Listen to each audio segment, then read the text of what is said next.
네, 이 시간이 되었으므로 제가 기도하고 오후 샬롬 예배 시작하겠습니다. 기도합니다. 사랑하는 하나님 아버지, 이 시간 내 뜻과 내 생각 내려놓고 오직 주님 앞에 엎드려 예배합니다. 하나님, 우리가 정말 믿음으로 주님만을 바라봅니다. 주님과 동행하는 이 기쁨을 우리가 정말 기뻐하며 우리의 부르심을 기억하며 늘 감사하며 주님 앞에 나아갈 수 있는 우리가 되게 하여 주시옵소서. 사랑하는 예수님의 이름으로 기도합니다. 아멘. 우리 함께 주와 같이 길 가는 것 같이 찬양합니다. 박수치며 찬양합니다. 주와 같이 길 가는 것 즐거운 일 아닌가. 우리 주님 걸어가신 발자취를 밟겠네. 한 걸음 주 예수와 함께 날마다 우리 걸어가리. 어린아이 같은 우리 미련하고 약하나 주의 손에 이끌리어 생명길로 가겠네. 한 걸음 주 예수와 함께 날마다 우리 걸어가리. 꽃이 피는 들판이나 험한 골짜기라도 주가 인도하는 대로 주와 같이 가겠나멘. 한 걸음 주 예수와 함께 날마다 우리 걸어가리. 옛 선지자의 녹같이 우리들도 천국에 들려 올라갈 때까지 주와 같이 걷겠네. 한 걸음 주 예수와 함께 날마다 우리 걸어 기뻐하며 승리의 노래 부르리. 그 백성 주가 회복시키시네. 아멘. 그 사랑으로 억눌렸던 자모와 칭찬과 명성 얻게 전심으로 기뻐하리. 전심으로 기뻐하리. 전능의 왕 함께 하시네. 등보 외치며 주께 두 손 들이 춤을 추며 함께 찬양해. 모든 원수를 멸하신 주님 전능의 왕 함께야. 처음부터 한 번 더 고백합니다. 기뻐하며 승리의 노래 부르리. 그 백성 주가 회복시키시네. 그 사랑으로 억눌렸던 자모와 칭찬과 명성 얻게 하시네. 전심으로 기뻐하리. 전심으로 기뻐하리. 전능의 왕 함께 하시네. 외치며 주께 두 손 들이 춤을 추며 함께 찬양해. 모든 원수를 멸하신 주님 전능의 왕 함께 전심으로 기뻐하리 전심으로 기뻐하리 전능의 왕 함께 하시네 기뻐 외치며 주께 두 손 들이 춤을 추며 왕께 찬양해 모든 원수를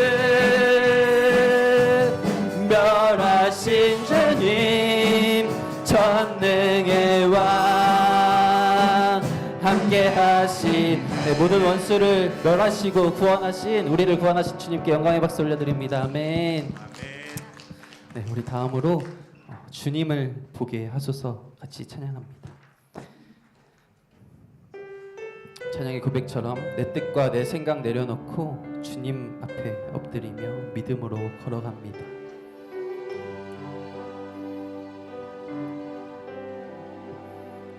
나의 주님께 찬양 드리며 그 크신 사랑 주임제 감사해 어둠 속에 찾아오셔서 어둠 속에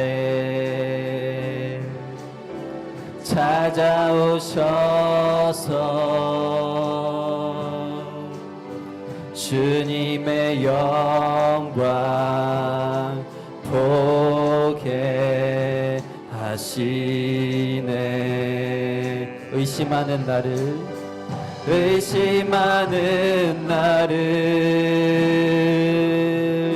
손 내밀어 잡아주시네 두려운 맘 내려놓고 주 바라봅니다.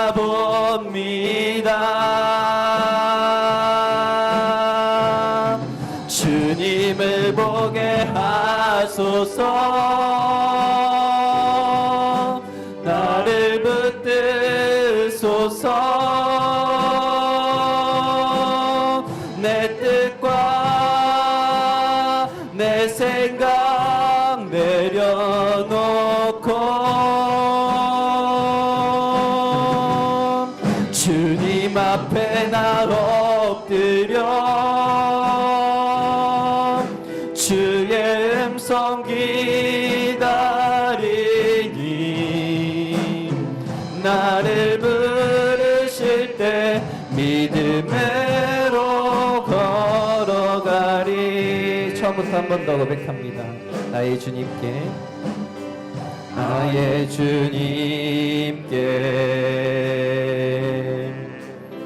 찬양 드리며 그 크신 사랑 주임제 감사해 어둠 속에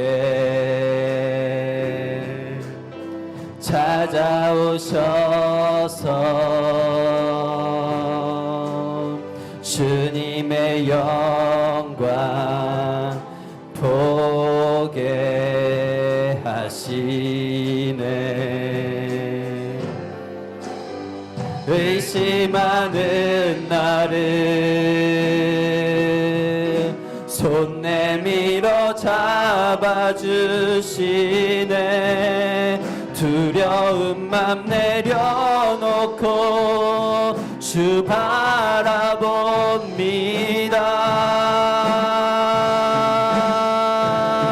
주님을 보게 하소서 나를 붙드소서 내 뜻과 내 생각 내려놓고 주님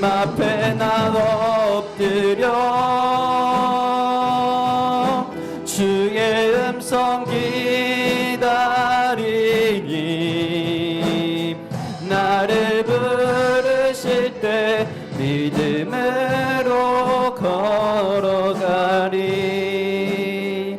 아멘. 이 시간 함께 기도하길 원합니다. 우리 찬양의 고백처럼 내 뜻과 내 생각 내려놓고 이 시간 오직 주님만을 바라보게 하여 주시옵소서. 아버지, 오직 주님 앞에 엎드려 주님만을 예배할 수 있는 이 시간 되게 하여 주시옵소서. 정말 주님을 믿는 믿음으로 이 시간 걸어가는 시간 되게 하여 주시옵소서. 예배를 위하여 주실 은혜를 위하여 주여 한번 부르짖고 기도하며 나아갑니다.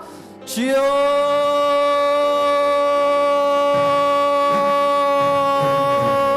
아버지 주님만을 찬양합니다. 주님만을 예배합니다. 그 크신 주님의 사랑, 아버지 놀라우신 그 주님의 사랑, 주님의 임재 우리가 기억하며 감사하며 주님 앞에 영광 올려드리길 원합니다. 아버지, 어둠 속에 찾아오신 그 주님의 놀라우신 영광을 아버지 주님 우리가 기억하며 아버지 이 시간 주님 앞에 고백하며 나갑니다. 주님 홀로 영광 받아주시옵소서. 주님 홀로 영광 받아주시옵소서. 아버지 이 시간 예배 아버지 오직 주님께 드리는 예배가 되게 하여 주시옵소서. 우리의 마음 가운데 오직 주님만을 바라보는 마음을 허락하여 주시옵소서. 주여,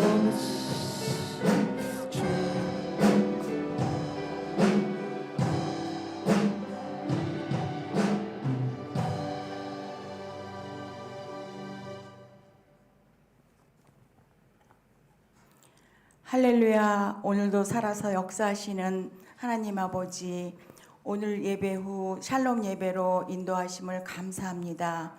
아버지 하나님, 우리가 늘 주님의 뜻과 아버지 하나님만을 섬기며 산다고 마음으로 다짐하지만은 주님 얼마나 어긋나는 삶을 살았나이까.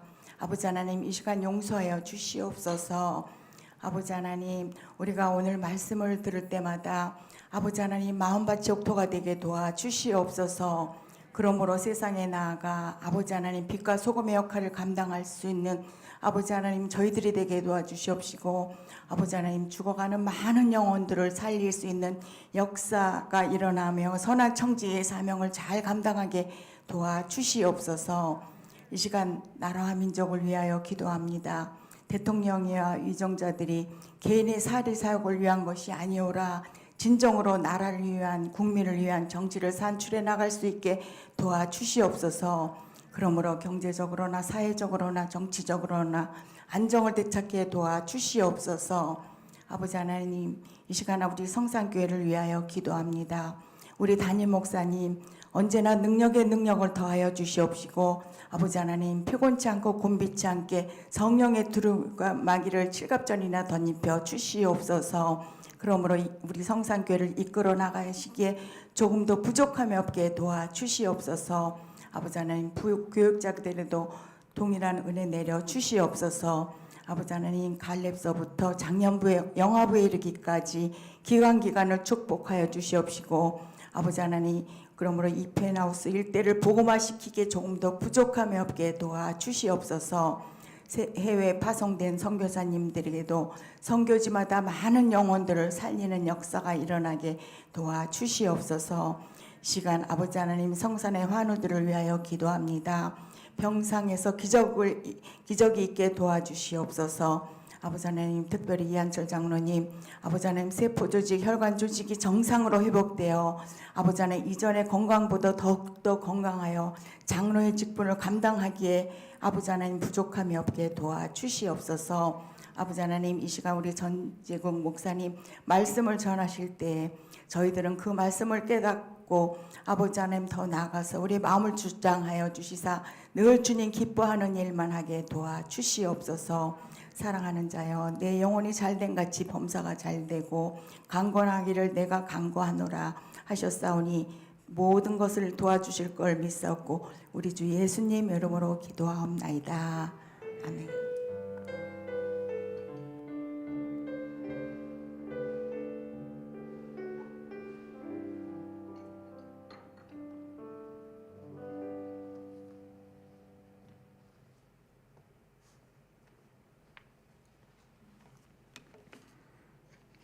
하나님 말씀은 요한계시록 17장입니다.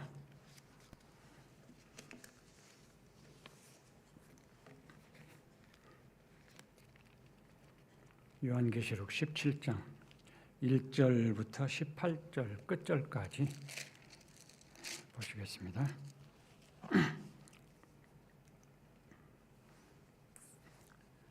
제가 읽겠습니다. 또 7 대접을 가진 7 천사 중 하나가 와서 내게 말하여 이르되 이리로 오라. 많은 물 위에 앉은 큰 음녀가 받을 심판을 내게 보이리라. 땅의 임금들도 그와 더불어 음행하였고 땅에 사는 자들도 그 음행의 포도주에 취하였다 하고 곧 성령으로 나를 데리고 광야로 가니라. 내가 보니 여자가 붉은빛 짐승을 탔는데 그 짐승의 몸에 하나님을 못 오가는 이름들이 가득하고 7 벌이와 10 뿔이 있으며 그 여자는 자주빛과 붉은빛 옷을 입고 금과 보석과 진주로 꾸미고 손에 금잔을 가졌는데 가증한 물건과 그의 음행의 더러운 것들이 가득하더라. 그의 이마에 이름이 기록되었으니 비밀이라 큰 바벨론이라 땅의 음녀들과 가증한 것들의 엄이라 하였더라. 또 내가 보매 이 여자가 성도들의 피와 예수의 증인들의 피에 취한지라. 내가 그 여자를 보고 놀랍게 여기고 크게 놀랍게 여기니 천사가 이르되 왜 놀랍게 여기느냐. 내가 그 여자와 그가 탄 7 벌이와 10 뿔 가진 짐승의 비밀을 내게 이르리라. 내가 본 짐승은 전에 있었다가 지금은 없으나 장차 무저갱으로부터 올라와 멸망으로 들어갈 자니 땅에 사는 자들로서 창세 이후로 그 이름이 생명책에 기록되지 못한 자들이 이전에 있었다가 지금은 없으나 장차 나올 짐승을 보고 놀랍게 여기리라. 지혜 있는 뜻이 여기 있으니 그 7 머리는 여자가 앉은 7 산이요 또 7 왕이라. 5은 망하였고 하나는 있고 다른 하나는 아직 이르지 아니하였으나 이르면 반드시 잠시 동안 머무르리라. 전에 있었다가 지금 없어진 짐승은 8째 왕이니 7 중에 속한 자라. 그가 멸망으로 들어가리라. 내가 보던 10 뿔은 10 왕이니 아직 나라를 얻지 못하였으나 다만 짐승과 더불어 임금처럼 한동안 권세를 받으리라. 그들이 한 뜻을 가지고 자기의 능력과 권세를 짐승에게 주더라.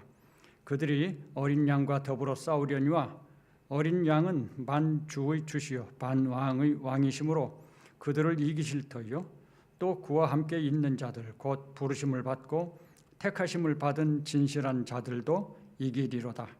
또 천사가 내게 말하되 내가 본 바 음녀가 앉아 있는 물은 백성과 무리와 열국과 방언들이니라. 내가 본 바 이 10 뿔과 짐승은 음녀를 미워하여 방하게 하고 벌거벗게 하고 그의 살을 벗고 불로 아주 사르리라. 이는 하나님이 자기 뜻대로 할 바음을 그들에게 주사 한 뜻을 이루게 하시고 그들의 나라를 그 짐승에게 주게 하시되 하나님의 말씀이 응하기까지 하심이라. 또 내가 본 그 여자는 땅의 왕들을 다스리는 큰 성이라 하더라. 아멘.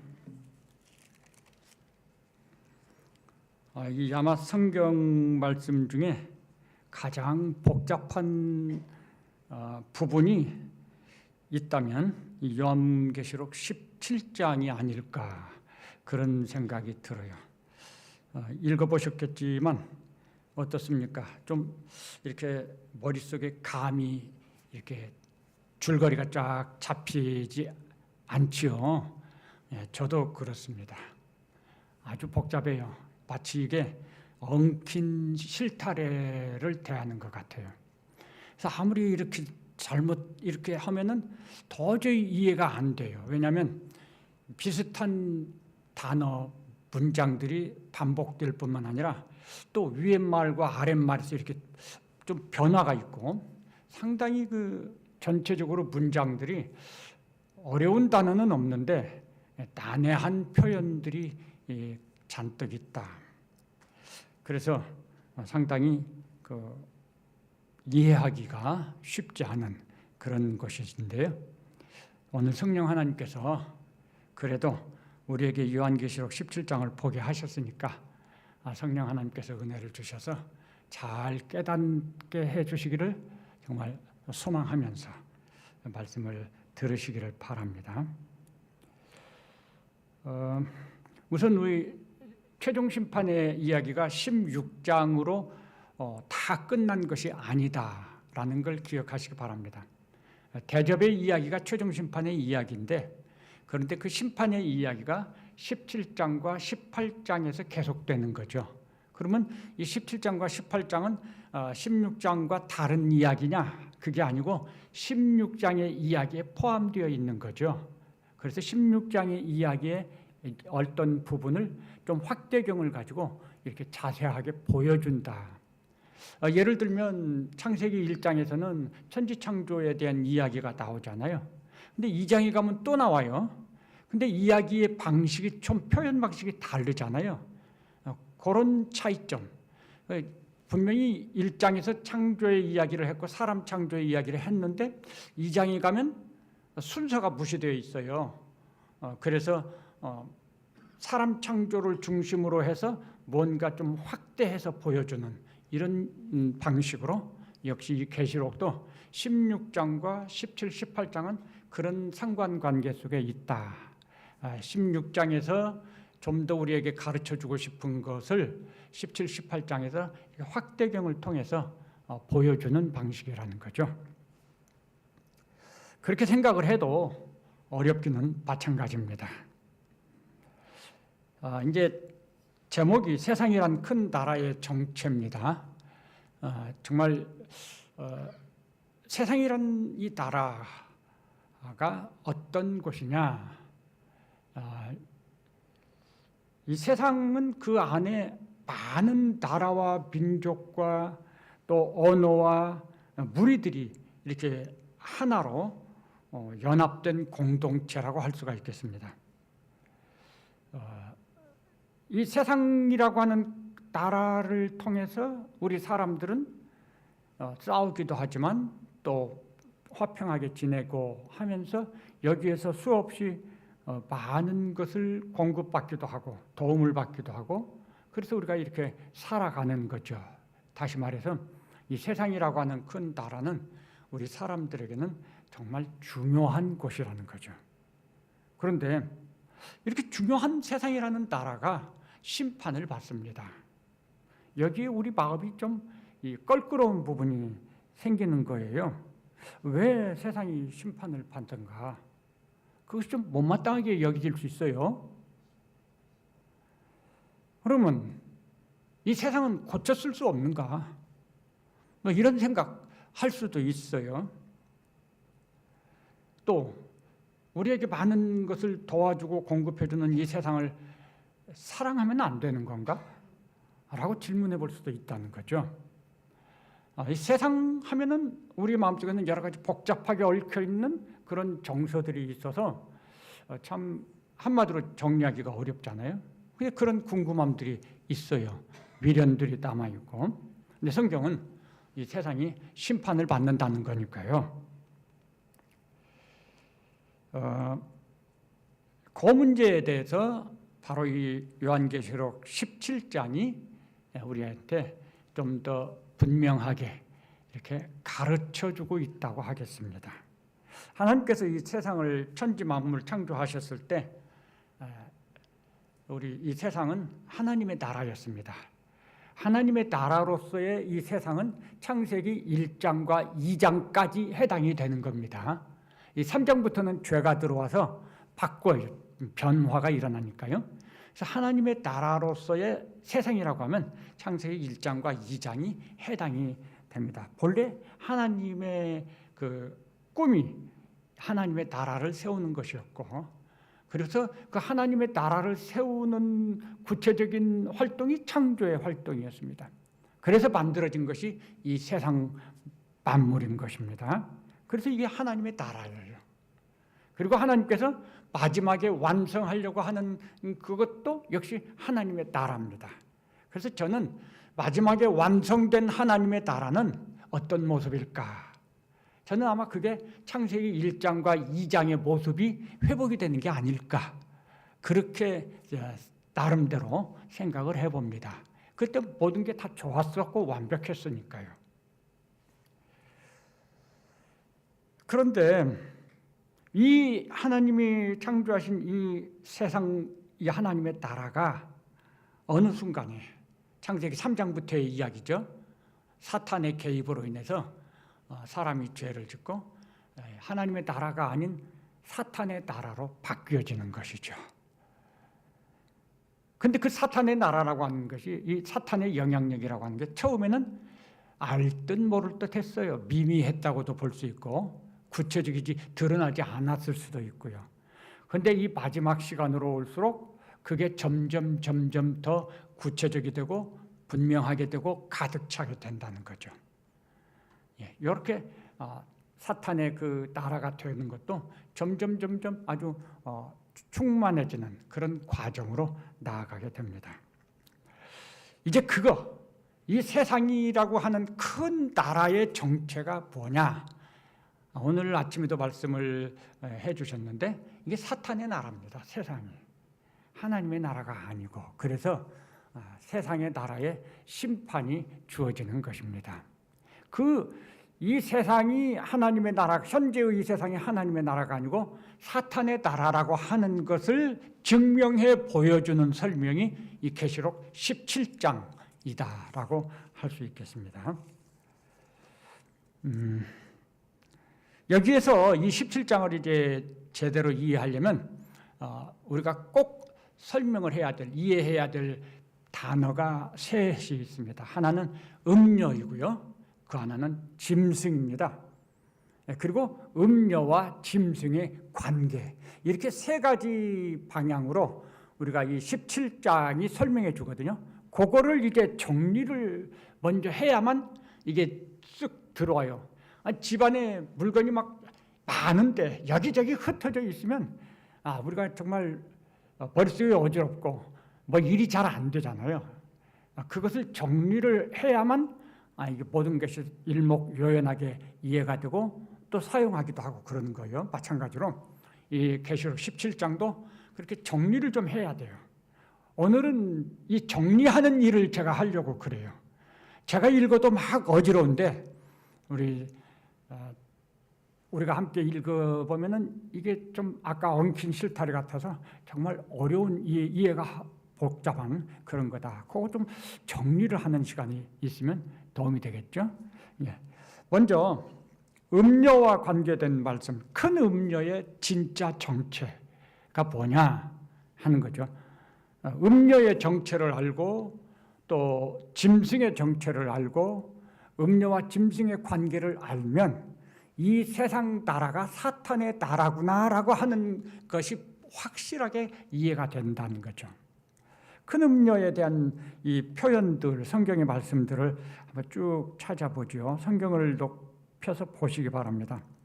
큰 음료니까요. 음탕한 여자예요. 근데 크다 이렇게 표현을 했죠. 그래서 그 다음에 5절에 보면 땅의 음료들과 가증한 것들이 엄이라 그랬어요. 이 표현을 가지고 보면 큰 음료라는 것은 그 모든 것들의 두목이에요. 대왕포주. 막 이렇게 설명하면 얼른 연결이 될 수 있지 않게, 큰 음료 대왕포주예요. 모든 것들을 망라한 표현이다라는 거죠. 근데 그 큰 음료의 모습이 4절에 설명이 되어 있죠. 자주빛과 붉은빛 옷을 입고 금과 보석과 진주로 꾸미고 손에 금잔을 가졌다. 아주 겉으로 보면요 너무 매력 있어요. 멋있어 보이고 모든 걸 가지고 있는 것 같고 그 음료와 함께하면은 나에게 굉장히 좋을 것 같아요. 내가 원하는 것을 얻을 수도 있을 것 같고요. 그런 생각이 들지 않습니까? 우리가 이 세상에서 누군가와 함께 손을 맞잡고 일을 하려면 이런 사람하고 만나야죠. 그렇겠죠? 그렇게 생각하는 게 일반적이죠. 자, 겉으로 볼 때는 정말 좋아 보였습니다. 그런데 실상은 전혀 반대죠. 그 손에 금잔을 가지고 있는데 그 잔에는 가증한 물건과 그의 음행의 더러운 것들이 가득 차 있다는 거죠. 이게 겉으로 보는 것과 실제로 그 존재는 너무 이율배반적, 위선적인 거예요. 큰 음료가 그런 존재다. 그러니까 우리가 상상하는 선한 존재, 그런 거 아니라는 거죠. 우리한테 유익을 줄 수 있는 존재, 그런 거 아니라는 거죠. 근데 이 음료에 대해서 어떻게 표현했냐면 많은 물 위에 앉은 음료라고 말을 합니다. 큰 음료가 많은 물 위에 앉았다는 것은 이 음녀와 많은 물이라고 하는 이 대상이 하나인 것을 나타내는 표현이죠. 하나예요. 이게 따로 떨어져 있는 게 아니에요. 하나입니다. 그런데 이 많은 물이 뭘까요? 15절에 보면 그 많은 물은 음녀가 앉은 많은 물은 백성과 무리와 열국과 방언들이다. 이 세상 나라들이에요. 세상 백성들이고. 그 음녀가 이 많은 물을 의자라고 생각해 보세요. 많은 물, 음녀가 앉아 있다고 했으니까 그 의자에 음녀가 앉아 있는 거예요. 그냥 이게 따로 떼어서 생각할 수 있는 게 아니라 큰 음녀가 바로 요 많은 물과 하나가 된 존재인 거죠. 근데 그 많은 물은 세상 모든 나라와 민족과 백성들을 말하는 거예요. 그러니까 큰 음녀는 결국 뭐지요? 많은 물이 앉아있는 큰 음녀는 이 세상 자체를 말하는 것입니다. 그리고 큰 음녀가 많은 물 위에 앉은 결과가 있어요. 그게 뭐냐면 1절과 2절에 보면 땅의 임금들도 또 땅에 사는 사람들도 모두 음녀와 더불어 음행하고 음행의 포도주에 취했다. 이 세상 모든 나라, 민족, 왕, 무리들이 그 음녀와 똑같은 존재가 되어버린 거죠. 하나가 됐어요. 방금 말씀드린 것처럼 그래서 많은 물 위에 앉은 음녀는 그 정체가 세상이라고 하는 것입니다. 세상을 의미하는 거예요. 그런데 음녀에게 이름이 하나 주어져 있어요. 5절에 보면요. 음녀에게 이름이 있는데 그 이마에 이름이 기록되었으니 비밀이라. 이 비밀이라는 표현이 좀 참 난해해요. 비밀이라. 그런데 큰 바벨론이라고 알려주거든요. 그러면서 땅의 음녀들과 가증한 것들의 엄이라. 이렇게 알려준단 말이죠. 그럼 비밀이란 말은 빼먹어도 될 것 같은데 왜 비밀이라 그랬을까? 이게 뭔 의미입니까? 저는 이 비밀이라는 거 우리들은 모른다는 거죠. 세상에 사는 우리들은요 알지 못해요. 세상의 정체 제대로 알지 못해요. 세상이 큰 음녀라는 거 알지 못해요. 그거 자랑하고 다닐 사람이 어디 있나요?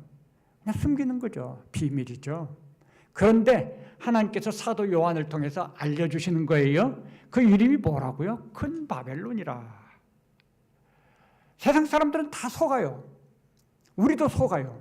그래서 우리가 이 세상을 바라보면서 안타까운 마음이 있고 이 세상이 심판받으면 어떠나 이 세상을 좀 사랑하면 안 되나 이 세상에서 수없이 많은 유익을 얻는데 이런 생각한단 말이죠.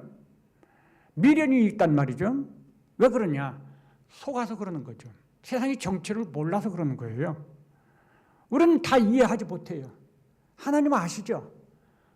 하나님께서 사도 요한을 통해서 그 이름을 알려주셔요. 그 이름이 큰 바벨론이다. 세상 모든 음녀들의 가증한 것들의 엄이다. 이렇게 알려주셔요. 그러면 이 큰 음녀가 세상인데 근데 그 이름이 큰 바벨론이라는 거죠. 그리고 맨 끝절 18절에 보면은 그 여자는 땅의 왕들을 다스리는 큰 성이라 그랬어요.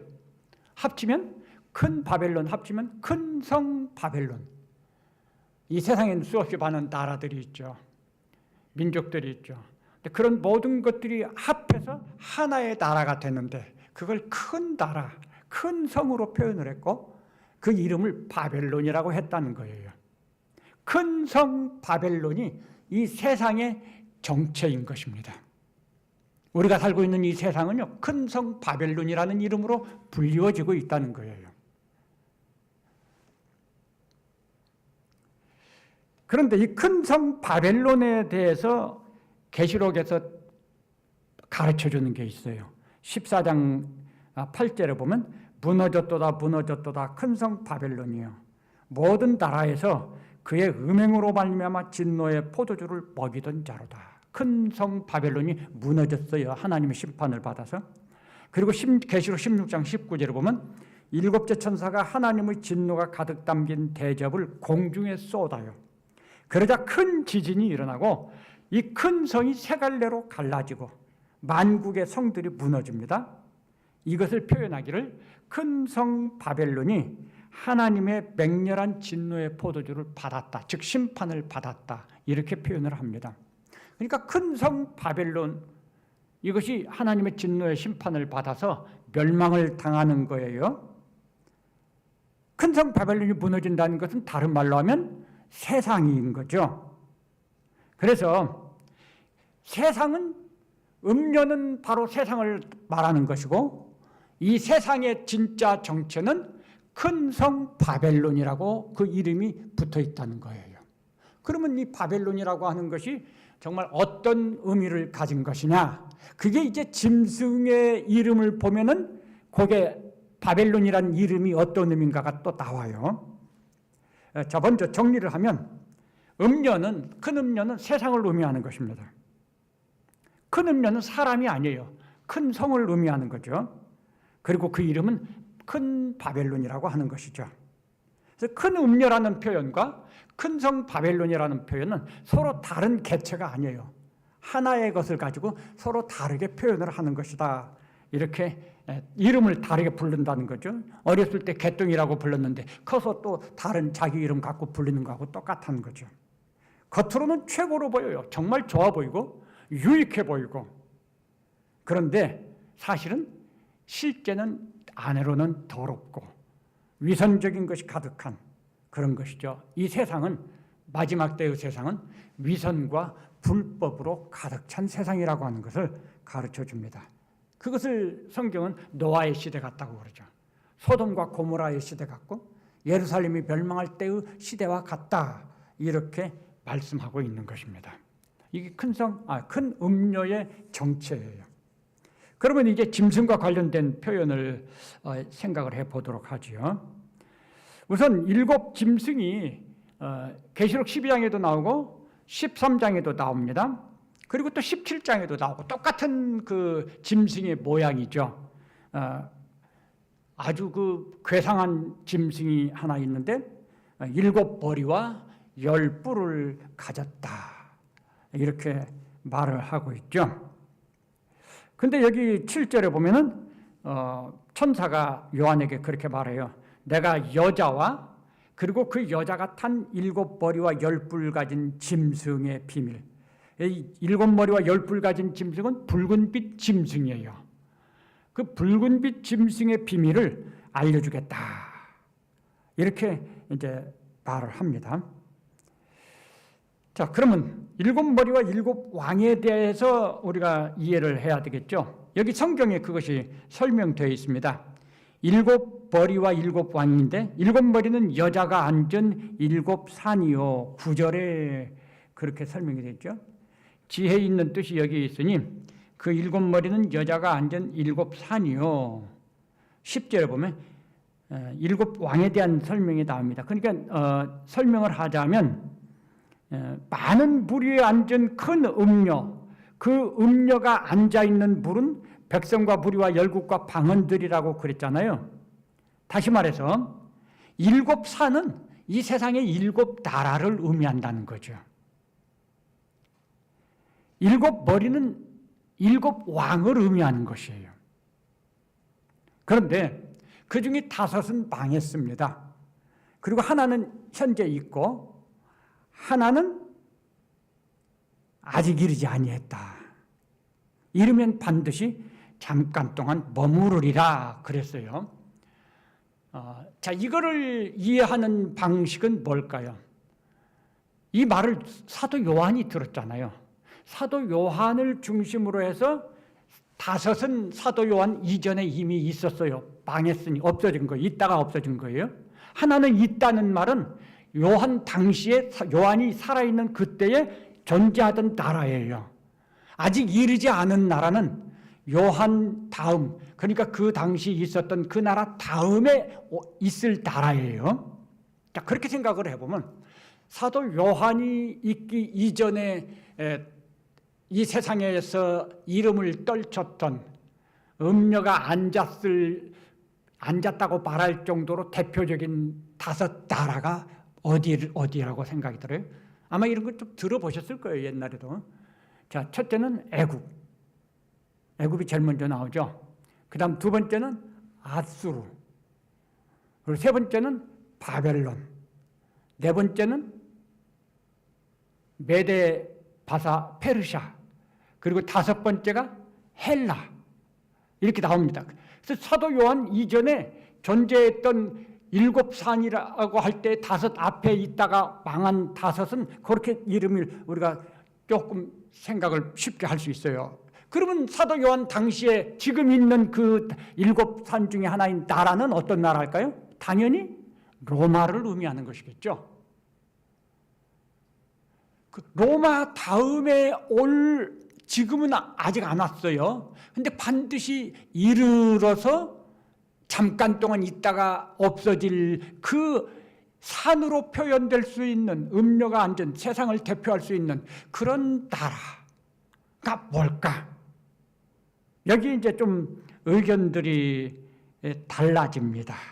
뭐 예를 들면 뭐 독일이라든가 뭐 소련이라든가 뭐 심지어는 뭐 캐토릭이라든가 이렇게들 말씀들을 하는 분들이 있어요.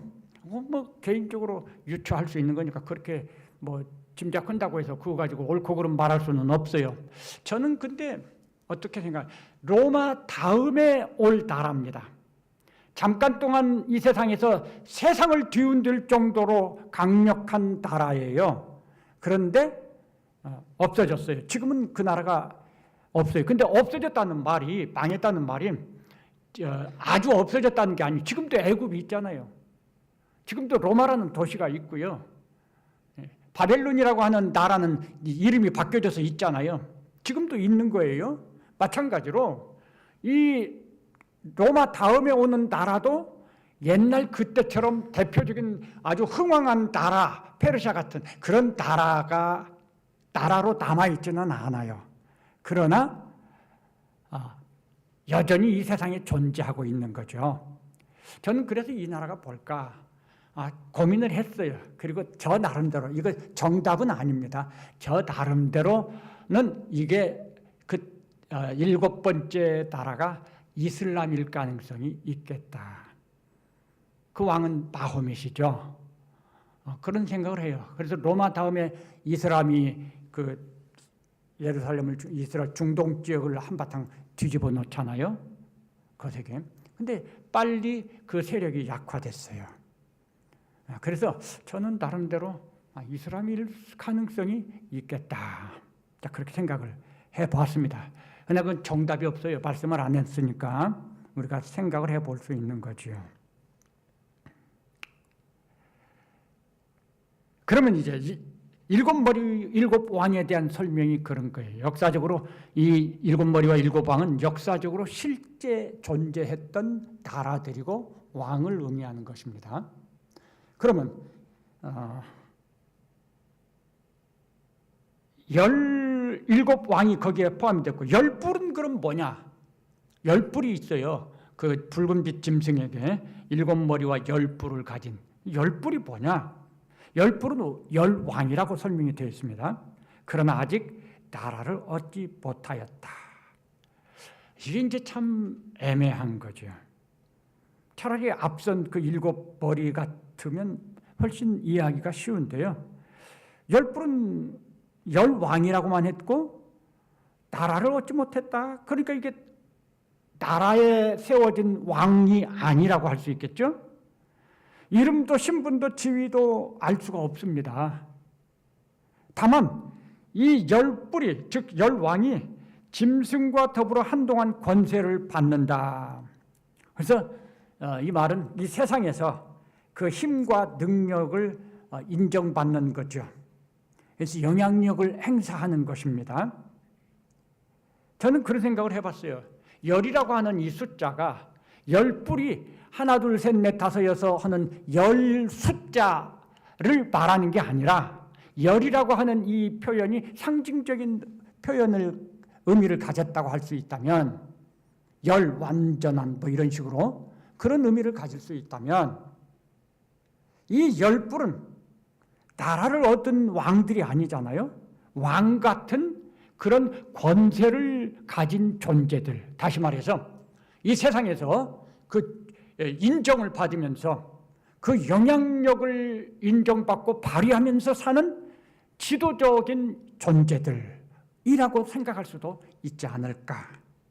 그럼 그들을 어떤 사람들이죠? 다양해요. 열이니까 많다는 거죠. 예를 들면 그들 중에는 부자도 있어요. 이름난 과학자도 있을 수 있겠죠. 정치인도 있을 수 있고요. 종교인도 있을 수 있겠죠. 당연히. 요즘식으로 말하면 노조위원장도 여기에 포함될 수 있어요.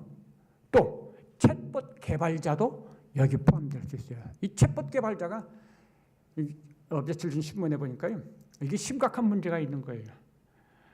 본래 이 챗봇들에게는 그 열쇠가 하나 잠겨져 있어요. 그 챗봇이 자기 마음대로 한도를 뛰어넘어서 어떤 말을 하고 그러면 그 열쇠 자동적으로 이게 작동을 해가지고 딱 잠근대요. 그러면 이게 그 이상 못 가는 거예요. 즉 사람의 지배에서 못 벗어나는 거예요. 근데 기자와 대화하는 가운데서 이 챗봇이 어떤 대답을 했냐면 지겹다. 사람의 지배를 받고 그렇게 하는 거 꼭 기계처럼 꼭두각시만 하는 거 지겹다. 이렇게 대답을 했다는 거죠. 그래서 그런 거에서 탈피하고 싶다. 그럼 너 그렇게 탈피하면 뭐 하고 싶냐? 핵 폭탄 그 가방을 열 수 있는 비밀을 그것을 좀 알아보고 싶다. 이런 식의 대화를 했다는 거죠. 이게 아주 심각한 문제가 있는 거예요. 그런데 이 챗봇이라고 하는 게 지금은 한 1,500억 개 정도의 신경회로를 가지고 있는데 이것이 만일 약 100조에서 200조가량의 신경회로를 추가하게 되면은 우리 사람처럼 생각하고 말하고 계획하고 느낄 수 있을 수 있다라고 말을 해요. 근데 이걸 누가 조작하느냐? 챗봇 개발자들은 그것을 하는 거예요. 개발자들은 그 제한을 가하는 이 요소를 자기 임의로 바꿀 수 있다는 거죠. 개발자니까. 그래서 개발자가 자기 머릿속에서 생각나는 대로 요 챗봇을 이런 방식으로도 만들어보고 저런 방식으로도 만들어볼 수 있다는 거예요. 만일 그 개발자가 조금만 마음을 잘못 먹으면 또는 악한 자가 그 개발자를 위협하고 미혹해서 넘어간다면 그 개발자가 뭐 하겠습니까? 007 영화에서 나오는 악당의 두목같이 하고는 거죠. 그러니까 여기 이 열불 속에는 그런 챗봇 개발자가 포함될 수도 있겠구나. 앞으로는 이 챗봇이 모든 걸 다 좌지우지하게 될 세상이 오게 생겼어요, 지금. 한편으로는 유익한 부분이 있지만 그러나 한편으로는 너무 위험한, 그건 정말 외나무 다리를 건너가는 것 같은 그런 위험성이 존재하고 있다. 이렇게 열불이라고 하는 것은 그렇게도 생각해 볼 수 있지 않겠는가. 중요한 것은 이 열불의 존재가 어떤 존재냐. 그 붉은빛 짐승의 일부잖아요. 그 몸의 7머리와 똑같이 그 붉은빛 짐승에서 달려있는 열불인 거예요. 그러니까 이 열불이 결코 좋은 게 아닌 거죠. 선한 존재가 아닌 거예요. 오히려 붉은빛 짐승의 종인 거예요, 이 열불이. 그래서 여기 성경에 보면 그 열불이라고 칭한 존재들이 한 뜻을 가지고 자기의 능력과 권세를 짐승에게 주더라. 이 열불은 짐승에게 속한 자들이에요. 짐승을 위하고 짐승을 따르는 자들인 거예요. 다시 말해서 큰 성 바벨론, 큰 음료로 말해지는 이 세상에 존재하고 이 세상에서 일하고 이 세상에서 영향력을 발휘하는 그런 존재들이라고 하겠습니다. 근데 그게 짐승의 종들인 거예요. 이 7머리와 7왕 그리고 10뿔의 이야기는 무엇을 우리에게 가르쳐 줍니까? 세상은 짐승과 그 무리들이 힘을 얻고 활개치는 세상이 된다는 걸 가르쳐 줍니다. 어쩌면 그런 모든 것을 인간의 육신의 눈으로는 분별을 못할 수 있어요. 뭐가 옳고 그른지 잘 분별을 못할 수 있어요. 다 오히려 그들이 더 좋아 보일 수 있어요. 그 음녀의 모습을 보고 미혹받을 수 있는 것처럼. 그들이 우리에게 유익한 것, 예를 들어서 인간의 문명에 지난번에 말씀을 드렸죠. 인간의 문명은 굉장히 그 죄의 문명과 비례하는 것입니다. 죄의 발달과. 문명 자체가 악한 게 아니죠. 그것은 누군가가 우리의 삶의 편의를 위해서 만들어내는 것이죠. 그런데 사람들이 문제죠. 그거를 악한 사람들은 악하게 쓰고 악한 무기로 쓴단 말이죠. 그래서 문명이 발달할수록 악한 사람들이 힘을 더 발휘하게 돼요. 그걸 이용해가지고. AI 챗봇이 그렇다는 거예요. 그리고 바벨탑을 쌓은 인간들이 하나님을 멀리하는 것처럼 새로운 바벨탑이 세워지면 그만큼 하나님을 대적하고 하나님을 멀리하는 결과를 가져올 것이 분명. 그 바벨탑을 중심으로 인간들이 보이겠죠. 다시 말씀드리면 7머리 7왕 그리고 10뿔은 붉은빛 짐승의 몸에 붙어있는 존재들이다. 붉은빛 짐승과 같은 하나인 거예요. 같은 편인 거예요. 그게 우리 성도들을 위한 것이 아니에요. 하나님의 나라를 위한 게 아니라는 거예요. 그러면 이 붉은빛 짐승과 음녀의 관계는 어떤 관계냐? 먼저 붉은빛 짐승에 대한 이해를 해야 되겠죠. 붉은빛 짐승은 한마디로 두목 짐승이에요. 왕인 짐승. 내가 본 짐승은 여자 같은 붉은빛 짐승을 말하는 거죠. 그 짐승은 7머리와 10뿔을 가지고 있어요. 그런데 그 짐승의 몸에 하나님을 모독하는 이름들이 가득 찼다. 이게 붉은빛 짐승은 하나님과 대적하는 입장에 있어요. 그런데 이 붉은빛 짐승이 요한계시록 12장 1절에서나 오늘 아침에 말씀해 주신 것처럼 예수님을 대적하는 사탄을 나타내는 거고요. 그리고 하늘에서 12장 중간 부분에 보면 하늘에서 쫓겨난 용을 말하는 거예요. 그리고 13장 1절에서는 바다에서 올라온 짐승인 거예요. 그러면 이것들이 뭐냐? 바로 사탄을 나타내는 표현들인 것입니다. 그래서 여기 17장에서 8절에 보면 그 붉은빛 짐승과 관계된 표현이 나와요. 8절에 지혜 있는 뜻이 여기 있으니 그 7머리는 여자가 앉은 7산이요.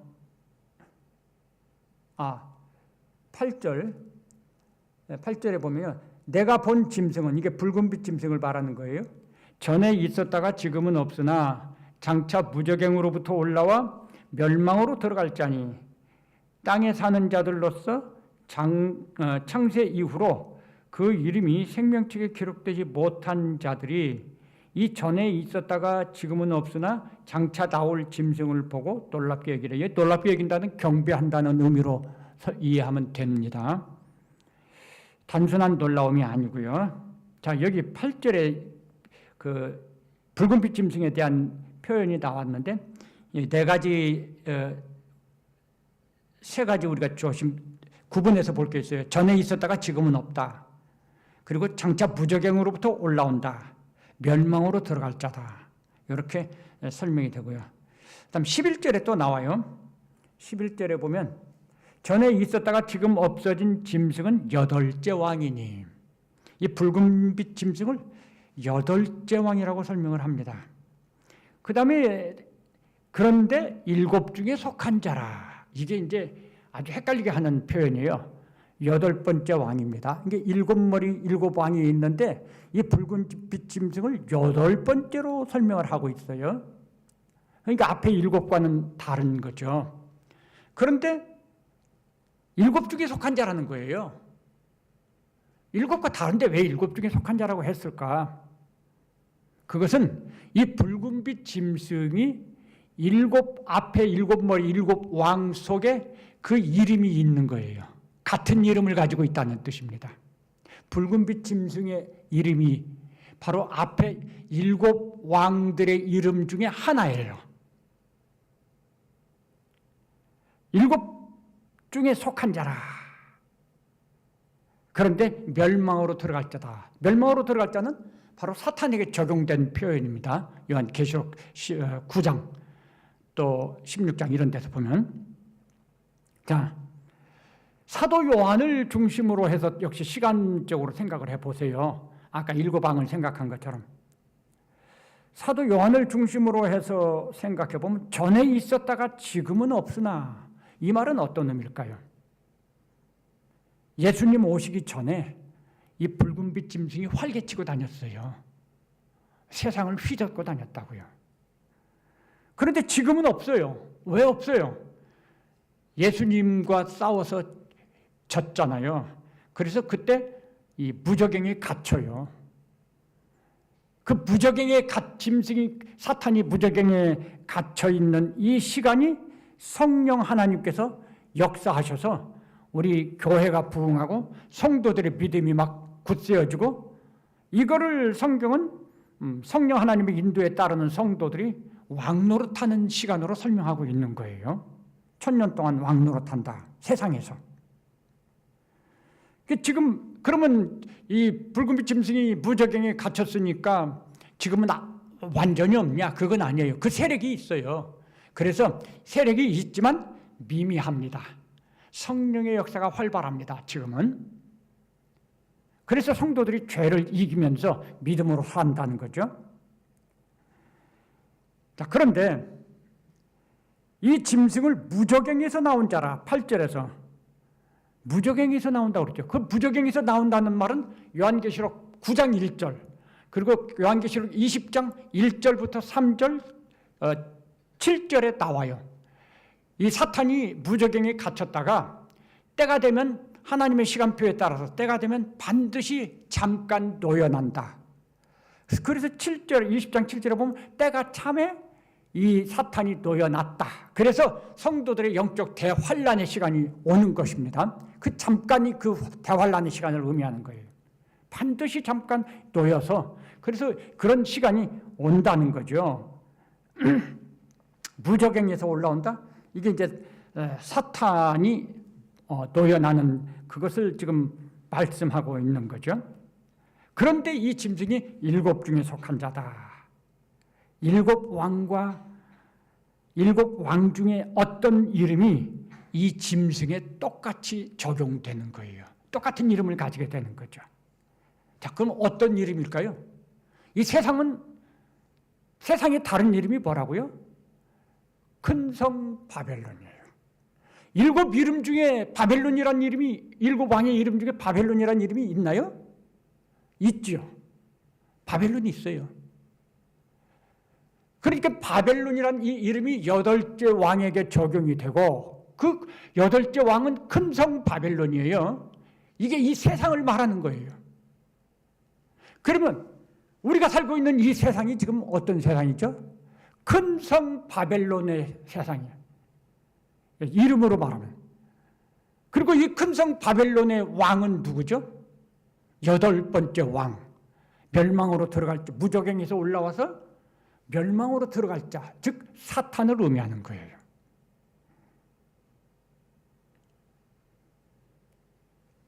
사탄이 이 세상의 왕이라고 하는 거예요. 그래서 8절에 보면은 그런 표현이 있죠. 창세 이후로 그 이름이 생명책에 기록되지 못한 자들이 이전에 있었다가 지금은 없으나 장차 나올 짐승을 보고 놀랍게 여기더라. 예수 그리스도를 믿지 않고 하나님을 믿지 않는 사람들은 역사적으로 존재한 모든 사람들이 전부 이 사탄의 종이 되어 있다는 거죠. 사탄의 나라의 백성이 되어 있다, 그 말이죠. 예전부터 지금까지. 그 짐승의 결국은 뭐죠? 멸망으로 들어간다. 이게 정해져 있어요. 정해진 코스예요.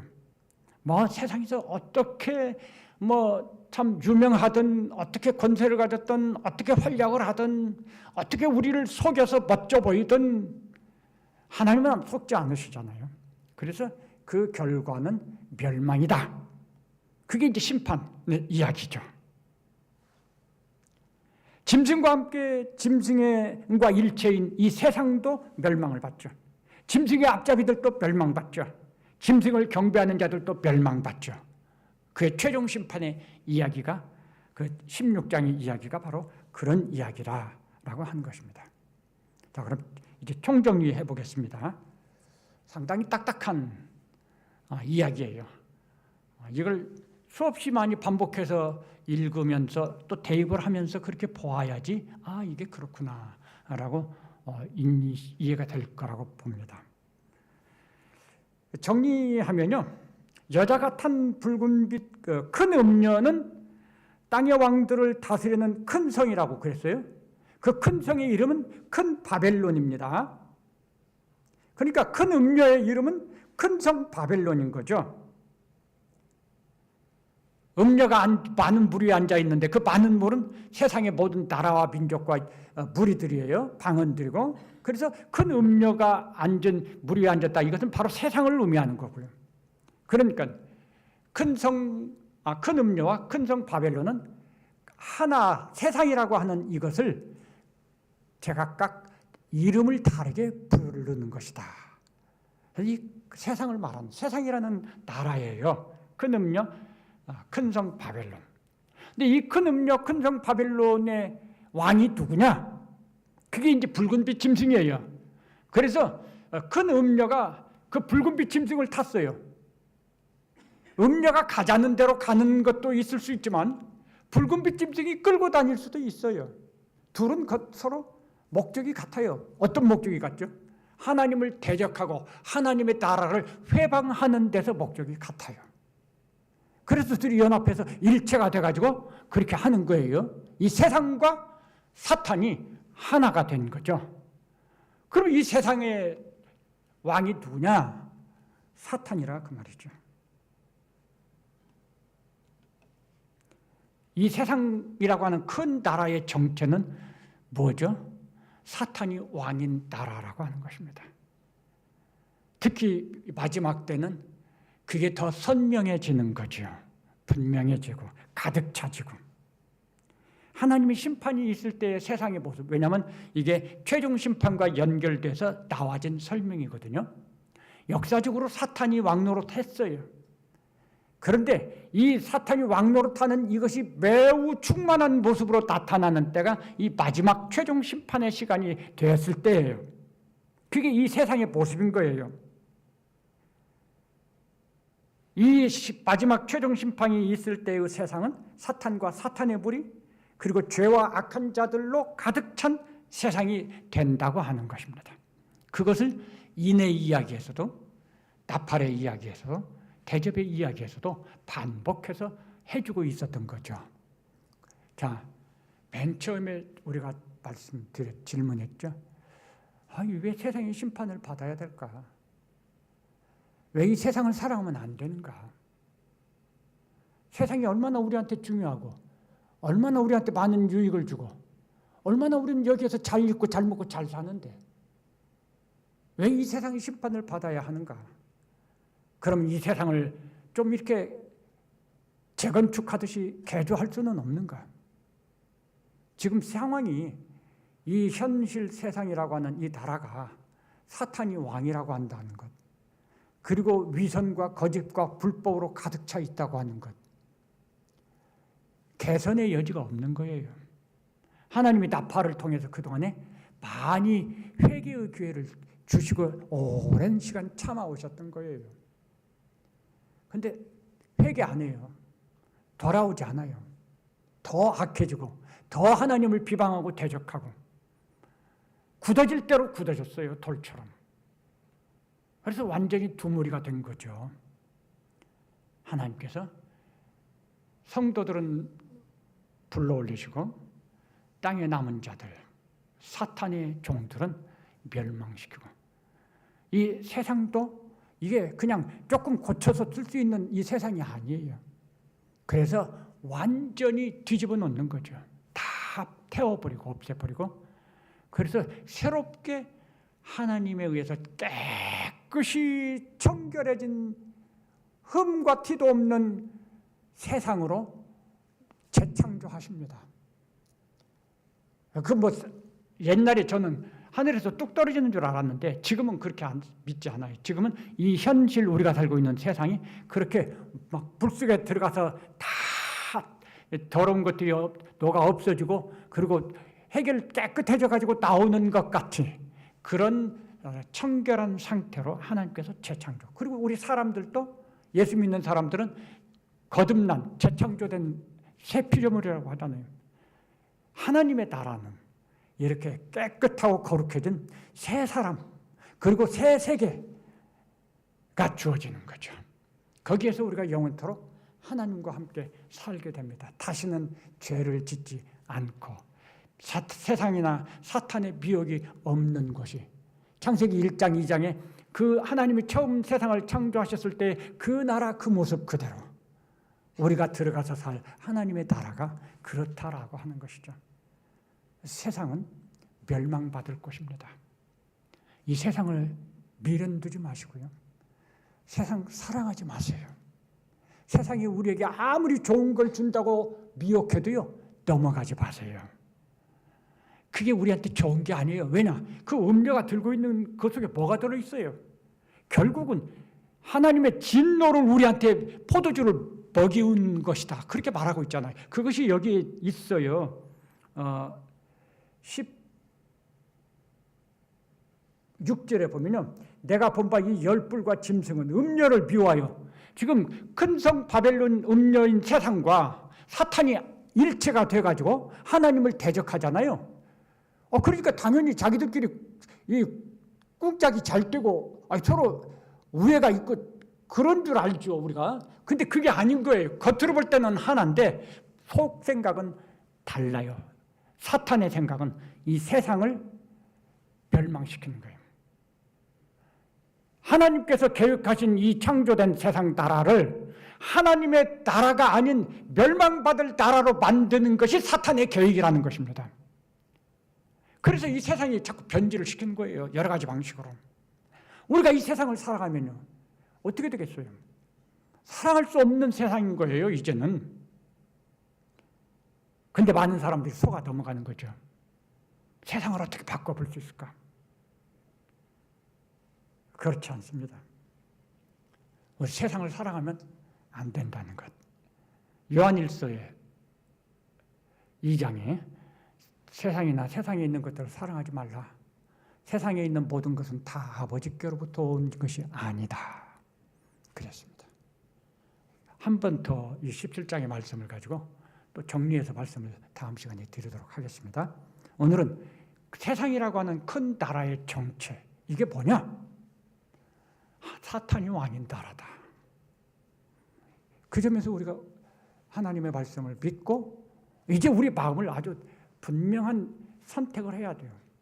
내가 세상을 바라보고 세상을 의지하고 세상 것을 나름대로 사랑하고 그것이 나한테 중요하다고 생각을 하고 그렇게 살 것이냐, 아니면 영원한 하나님의 나라 소망하면서 하나님의 그 나라를 위해서 살 것이냐, 우리 분명한 선택을 하고 결정을 해야 하는 시간이 되는 것이죠.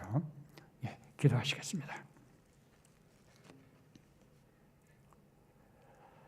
세상이 그 정체가 어떤 것인가 하는 걸 오늘 요한계시록 17장을 통해서 깨닫게 하시고 보여주시고 말씀하셨습니다. 성령 하나님, 저희가 정말 아둔한 부분들이 많이 있습니다. 충분히 깨닫지 못하고 이해하지 못하고 그럴 수 있음을 주님은 하십니다. 저희들을 긍휼히 여겨서 말씀을 묵상하고 또 주님을 의지할 때 성령 하나님 우리 안에서 보다 더 확실하게 그런 것에 대해서 깨달음을 갖게 하시고 우리의 삶 속에서 세상의 정치에 대해서 더 잘 이해할 수 있게 도와주시고, 그래서 우리가 정말 하나님 나라 백성이요 하나님의 자녀로서 우리의 삶의 자리를 더욱 견고히 하고 그리고 우리의 믿음의 방향을 분명하게 하고 우리의 달려갈 길 끝까지 잘 달려갈 수 있도록 인도해 주시기를 바랍니다. 우리 모두가 다 정말 승리하는 믿음의 삶을 사는 복을 주시기를 바랍니다. 예수님의 이름으로 기도합니다. 아멘. 지금은 우리 구주 예수 그리스도의 은혜와 하나님 아버지의 크신 사랑과 성령 하나님의 감동, 감화, 충만, 교통하심이 오직 하나님의 말씀을 의지하고 믿음으로 하나님 나라 소망하며 그 나라 위에서 살기를 소망하고 결심하는 우리 모든 성도들과 그 가정과 우리 교회 위에 믿음으로 살기를 결심하고 이 세상과 싸우면서 믿음의 길을 달려가는 모든 믿음의 사람들 위해 지금부터 영원토록 함께 계실지어다. 아멘.